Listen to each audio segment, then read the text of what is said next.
वो तीसरा कौन। रोहित और रानी की शादी को 5 साल हो चुके थे। सब कुछ ठीक चल रहा था, लेकिन पिछले कुछ महीनों से रानी को महसूस हो रहा था कि उनके बीच कोई तीसरा आ गया है।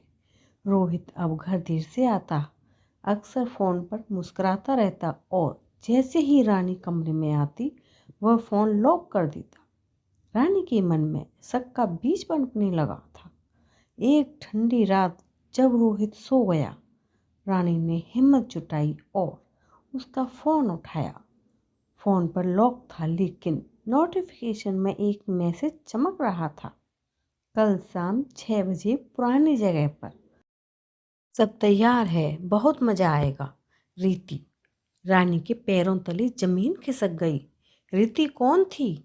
क्या यही वो है जिसने उसका घर उजाड़ दिया? रानी सो नहीं सकी। अगली शाम 6 बजे रानी ने चुपके से रोहित का पीछा किया। रोहित शहर के एक पुराने आलीशान कैफे में गया। रानी एक कोने में छिपकर बैठ गई। दिल धड़क रहा था। तभी उसने देखा कि एक खूबसूरत लड़की रीति रोहित की तरफ आई और उसने रोहित को गले लगा लिया। रानी का सब्र टूट गया। वह आंखों में आंसू लिए उनके टेबल की तरफ बढ़ी। तो यह है तुम्हारी वो? रानी की आवाज़ कांप रही थी। रोहित और रीति दोनों चौंक गए। रोहित तुरंत खड़ा हुआ और रानी का हाथ थाम लिया। रानी, तुम यहाँ? मैं तो तुम्हें सरप्राइज देने वाला था। कैसा सरप्राइज? रीति के साथ? रानी ने गुस्से में पूछा।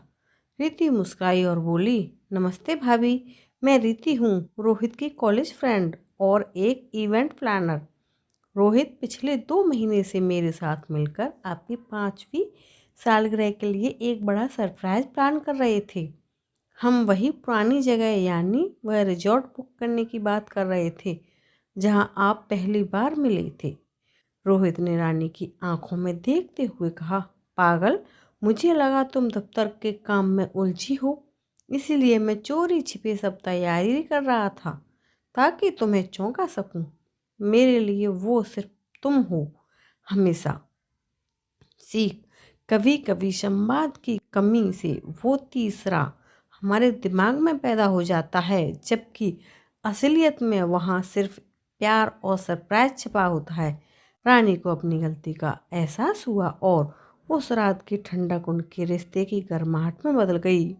तो दोस्तों, आपको मेरी कहानी कैसी लगी कमेंट करके जरूर बताना। मेरे चैनल पर नए हो तो लाइक शेयर सब्सक्राइब करना। मिलते हैं ऐसी ही एक और नई कहानी के साथ। तब तक के लिए धन्यवाद। Thank you. राधे राधे सभी को।